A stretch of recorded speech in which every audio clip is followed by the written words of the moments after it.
Assalamualaikum warahmatullahi wabarakatuh. Perkenalkan nama saya Suryani. Saya salah satu dosen untuk mata kuliah Kalkulus 2.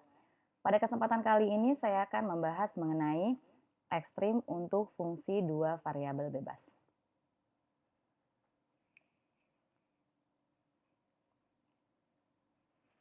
Jadi pada pertemuan sebelumnya kita sudah membahas mengenai definisi dari bagaimana cara kita menurunkan dari fungsi dengan dua variabel bebas atau lebih gitu ya. Nah, bagaimana aplikasi dari turunan parsial itu sendiri. Nah, sebelum ke sana saya akan mendefinisikan dari nilai ekstrim. Misalkan P itu adalah suatu titik di daerah asal S, FPO itu adalah nilai maksimum global dari F pada S jika memenuhi ini. Jadi, kalau nilai dari FP0-nya itu lebih besar dari FP, jadi lebih besar dari setiap titik di suatu S, maka dia adalah maksimum global. Begitu juga dengan minimum global. Jadi ketika suatu titik itu nilainya selalu kurang dari suatu titik di setiap S, maka dia adalah nilai minimum global. Nah, FP0 ini adalah nilai ekstrim global dari F pada S jika dia merupakan nilai maksimum global atau minimum global. Paham ya sampai di sini? Jadi nilai ekstrim itu kalau kita punya suatu nilai di mana dia itu adalah nilai maksimum global atau nilai minimum global ya. Nah, untuk ekstrim lokal kita hanya berbicara ketika n-nya itu irisan dari S gitu ya. Kalau ini kan untuk setiap S, tapi kalau ini n itu adalah irisan dari S-nya saja ya. Jadi kita berbicara di suatu daerah tertentu, bukan untuk di semua daerah ya. Nah, di sini saya akan memberikan suatu ilustrasi untuk maksimum lokal dan global. Jadi, kalau saya ambil titik yang ada di sini, nah ini adalah, maksimum, dia nilai maksimum, tapi maksimumnya lokal. Hanya di daerah sini saja dia nilainya maksimum. Tetapi ketika daerahnya saya perluas, nah maksimumnya itu jadinya di sana. Paham ya? Jadi ketika daerahnya itu saya perluas, maka si titik tersebut tidak lagi merupakan nilai maksimum. Jadi ada lebih lagi nilai yang lebih maksimum dari dia. Nah, begitu juga dengan nilai minimum lokal. Jadi kalau minimum lokal itu saya ambil suatu titik di sini, kemudian saya ambil daerah persekitaran dia saja, maka dia itu adalah suatu titik yang paling, kecil nilainya. Tapi ketika daerahnya diperluas, ternyata ada titik lain yang nilainya lebih kecil. Nah, berarti titik itu kita sebut dengan minimum lokal ya. Nah, kalau global seperti tadi yang sudah saya ilustrasikan, jadi yang ini udah pasti ya, kalau kita lihat dia adalah nilai yang paling besar. Nah, yang titik ini adalah nilai yang paling kecil ya. Paham ya? Oke. Itu perbedaan, lokal dan global. Nah, kemudian saya akan membahas mengenai titik kritis. Titik kritis itu adalah salah satu dari tiga hal ini. Suatu titik batas, titik stasioner, dan titik singular. Nah, titik batas ini biasanya dibatasi di soal. Jadi kita hanya berbicara di X-nya dari berapa sampai berapa, Y-nya dari berapa sampai berapa. Jadi si titik kritis ini bisa jadi adalah si titik batas. Nah, kalau titik stasioner ini diperoleh pada saat turunan pertama dari masing-masing variabel bebasnya bernilai sama dengan 0. Nah, semua titik yang dihasilkan di sana itu adalah titik stasioner. Kemudian kalau titik singular, ini juga kita pelajari di kalkulus 1 ya. Kalau titik singular itu adalah suatu titik yang menyebabkan turunan pertamanya itu turunan pertamanya itu tidak terdefinisi. Jadi jika ada suatu titik yang menyebabkan turunan pertamanya itu tidak terdefinisi, itu kita sebut dengan titik singular. Paham ya sampai di sini? Oke. Nah, bagaimana langkah-langkah mencari nilai ekstrim ini, Bu? Jadi yang pertama, kalian cari dulu titik kritisnya. Titik kritis kan tadi adalah salah satu dari ketiga titik yang saya sebutkan ya, titik batas, atau titik stasioner, atau titik singular. Kemudian yang kedua, nah ini adalah gimana cara mencari titik stasionernya, tadi saya sudah jelaskan ya. Jadi kamu cari turunan pertama terhadap masing-masing variabelnya, nilainya sama dengan 0, kemudian kamu akan dapatkan suatu titik. Nah, itu adalah titik stasioner. Kemudian, misalkan titik kritisnya adalah titik stasioner. Kalian substitusikan semua titik ini ke fungsi D. Nah, ini adalah fungsi D-nya.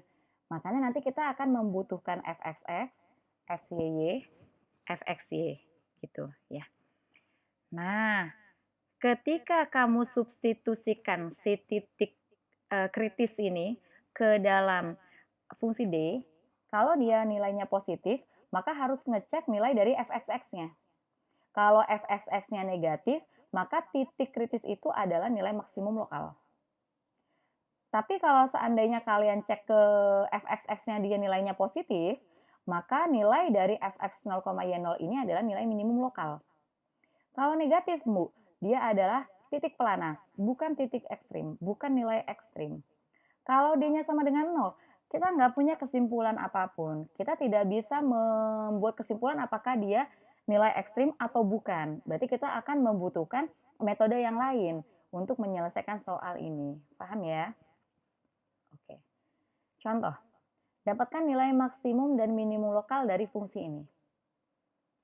Jadi pertama-tama, yang kita tahu fungsi ini itu adalah fungsi polinomial ya. Yang jelas dia nggak punya nilai, dia pasti nggak punya titik singular. Karena kalau diturunkan jawabannya juga merupakan polinomial. Kemudian yang kedua, di soal tidak diberikan nilai batasan dari X dan Y-nya. Berarti untuk mencari titik kritisnya, kita cukup mencari nilai dari titik stasionernya saja. Cari ZX sama dengan 0. Nah, ini saya hitung seperti ini. Kemudian kalian cari ZY sama dengan 0. Nah, ternyata kita punya dua persamaan ya. Nah, ini terserah kalian sih, boleh pakai substitusi, boleh pakai eliminasi untuk mencari X dan Y-nya. Di sini saya pakai substitusi kalau nggak salah. Iya, betul. Gitu, disubstitusikan diperoleh nilai Y-nya min 1, kemudian nilai X-nya 2. Berarti titik 2, min 1 ini adalah titik stasioner namanya. Gitu. Nah, kemudian yang kedua kita cari fungsi D. Berarti kita butuh ini semua ya. Gitu. Nah, setelah itu kita akan mempunyai fungsi D-nya seperti ini. Karena titik stasionernya hanya ada satu, nah titik itu saya substitusikan ke sini. Sorry. Ini masih menghitung D-nya ya. Oh, fungsi D-nya tuh ternyata konstanta. Jadi kalau seandainya karena dia positif ya, dan kita ambil semua titik stasioner berapapun, D-nya pasti positif. Karena D-nya positif, maka saya cek ZXX. Ternyata ZXX-nya juga positif. Ya udah, kita dapat kesimpulan Z yang akan kita peroleh itu adalah Z maksimum ya. Dengan nilai maksimumnya, sorry ya, ini ZXX-nya positif. Minimum ya? Salah ya, ini Z-nya minimum. Jadi kita akan memperoleh fungsi Z itu punyanya nilai minimum pada saat X-nya 2 dan Y-nya min 1, di mana nilai minimumnya adalah berapa tuh? Min 1. Ya. Dan ingat, ketika kalian menggunakan untuk mencari nilai ekstrim dengan menggunakan turunan, maka yang kita peroleh itu adalah nilai minimum lokal atau nilai maksimum lokal ya, bukan global ya. Oke. Contoh yang kedua, saya meminta kalian untuk mencari nilai maksimum dan nilai minimum dari fungsi ini. Sama persis dengan yang tadi, tentukan titik stasionernya. Kemudian, nah ini ada dua ya X-nya. Tentukan ZY-nya juga. Dapat Y-nya min 2. Berarti titik kritisnya ada dua nih. 1, min 2 dan min 1, min 2. Kemudian cari fungsi D-nya. Nah, seperti ini. Masukkan, kita kan tadi punya dua titik kritis nih. Masukkan titik kritis yang pertama ya. Sehingga diperoleh D-nya positif, berarti harus cek ZXX. Ternyata ZXX-nya juga positif, berarti kita punya Z minimum. Kemudian untuk titik kritis yang kedua, kita substitusikan ke fungsi D-nya. Ternyata hasilnya negatif, berarti udah fix ya, ini titik pelana. Gitu. Nah, berarti Untuk mencari nilai minimumnya, kalian tinggal substitusikan si titik 1,-2 ini ke fungsi Z yang awal. Nah, nanti kalian akan menemukan nilai minimumnya berapa. Paham sampai di sini? Oke, good. Yang ketiga tentang metode Lagrange. Jadi bagaimana kalau kita akan memaksimumkan atau meminimumkan suatu fungsi tapi diberikan kendala. Nah, kendalanya misalkan, di sini saya pakai fungsi GP sama dengan 0 ya, di mana P ini adalah suatu vektor, ya. Nah, metode Lagrange ini ketika kalian ingin menggunakan metode Lagrange, maka kalian harus menyelesaikan sistem persamaan 1 dan 2 untuk P dan lambda, di mana P-nya itu titik kritis ya. P itu titik kritis, makanya saya katakan P ini adalah suatu vektor karena apa, koma apa gitu ya. Makanya saya bold. Nah, kemudian lambda itu adalah pengali Lagrange-nya. Lambda itu adalah suatu nilai, pengali Lagrange dalam hal ini. Contohnya, berapakah luas daerah terbesar yang dapat dimiliki oleh suatu persegi panjang jika panjang diagonalnya 2? Jadi, yang ditanyakan itu luas terbesarnya berapa sih? Kalau panjang diagonal dari persegi panjangnya itu adalah 2, ya. Berarti pertama-tama kita nggak punya panjangnya berapa, kita nggak punya lebarnya berapa. Makanya saya ilustrasikan terlebih dahulu seperti ini. Ya, jadi misalkan panjangnya itu adalah X, lebarnya itu adalah Y. Nah, diagonalnya 2. Menggunakan Pythagoras ya? Sorry. Kalau kita punya persegi panjangnya seperti ini, berarti luasnya adalah X kali Y ya? Karena pertanyaannya adalah luasnya, maka fungsi dari X, Y itu adalah X kali Y.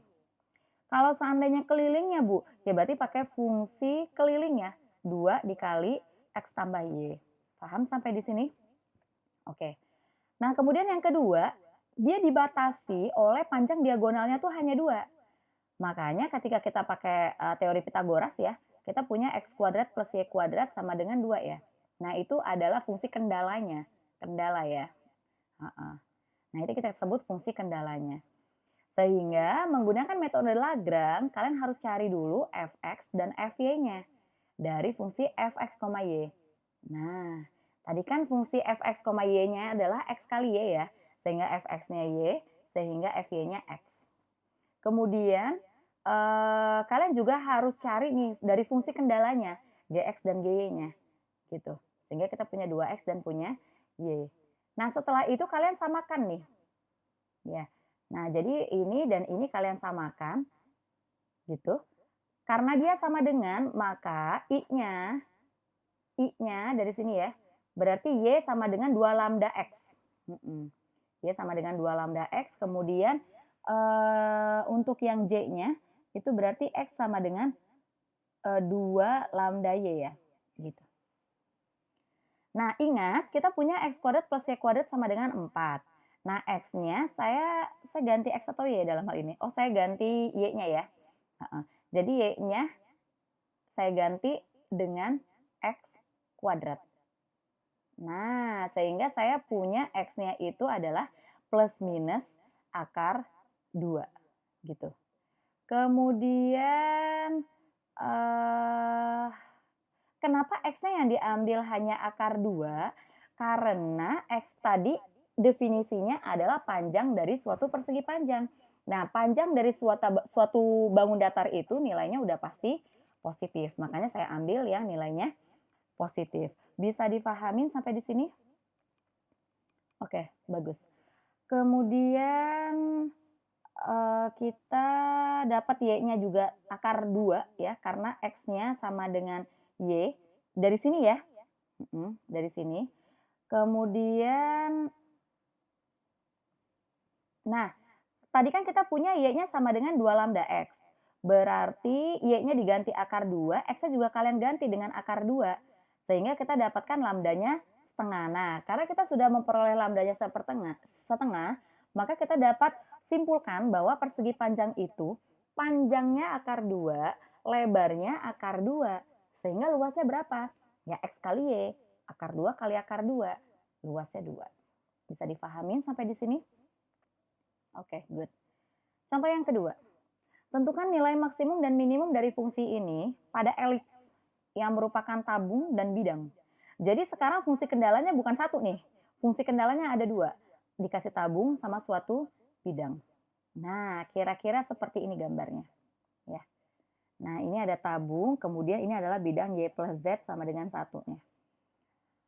Nah, yang pertama, sama seperti tadi menggunakan definisi dari metode Lagrange, kamu cari dulu Fx, Fy, Fz. Ya, karena kita berbicara di 3 dimensi sekarang. Nah, diperoleh seperti ini. Jadi kalian mengambil Fx, Fy, dan Fz itu dari fungsi Fx, Y, Z ya. Kemudian kalian juga cari untuk kendala yang pertama. Misalkan kendala pertama ini saya ngambil dari tabung ya, sehingga diperoleh seperti ini. Kemudian yang kedua saya ngambil dari bidangnya ya, sehingga diperoleh seperti ini. Nah, kemudian kalian sama dengankan. Jadi menyama dengankannya itu adalah seperti ini.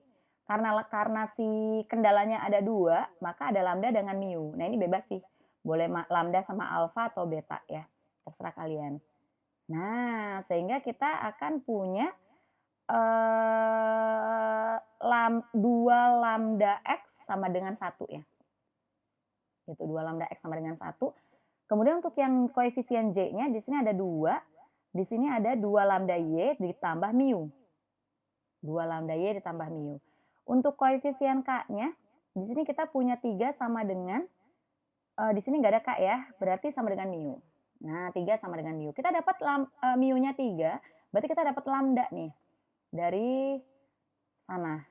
Ya, wait, kita punya GP sama dengan 0, kemudian kita punya HP sama dengan 0, X-nya sama dengan, dari sini ya, X-nya sama dengan setengah lambda, berarti kemudian kita punya persamaan ini, ya. Nah, karena kita punya mu-nya sama dengan 3, maka kita punya Y-nya sama dengan min setengah lambda, paham nggak? Ya, karena mu-nya 3, maka Y-nya min setengah lambda. Nah, X-nya setengah lambda, Y-nya min setengah lambda, saya substitusikan ke sini. Nanti diperoleh lambdanya. Nah, lambdanya plus minus 2. Berarti nanti kita ngitungnya masing-masing. Untuk lambdanya 2 kita peroleh titiknya seperti ini. Untuk lambdanya min 2 kita peroleh titiknya seperti ini. Titiknya dimasukkan ke mana, Bu? Dimasukkan ke X, Y, Z. Ya, dimasukkan ke X, Y, Z tadi. Jadi, kalau lambdanya 2, saya balik ke depan ya. Kalau lambdanya 2, X-nya 1. Y-nya min 1. Z-nya dapat dari mana, Bu? Dapat dari sini. Paham sampai di sini? Begitu juga ketika lambdanya min 2. Kalau lambdanya min 2, berarti di sini X-nya min 1, Y-nya 1. Z-nya masukkan ke persamaan yang di sini. Gitu. Ya. Nah, kita punya 2 titik nih. Titik ini dan ini, makanya kalian harus ngecek nilai F-nya. Ternyata untuk titik 1 min 1,2 diperoleh 5. Untuk, berarti nilai maksimum. Kemudian yang kedua diperoleh 1, berarti dia nilai minimum. Nah, ternyata tadi fungsi yang tadi itu dengan 2 kendala yang diberikan, dia punya nilai maksimum dan punya nilai minimum. Bisa dipahamin? Oke, bagus. Demikian apa yang dapat saya sampaikan pada kesempatan kali ini. Semoga bermanfaat buat kalian. Jika masih ada pertanyaan yang belum kalian pahamin, silahkan diskusikan dengan dosen masing-masing ya. Oke, good luck buat kalian semua. Sekian dari saya. Wassalamualaikum warahmatullahi wabarakatuh.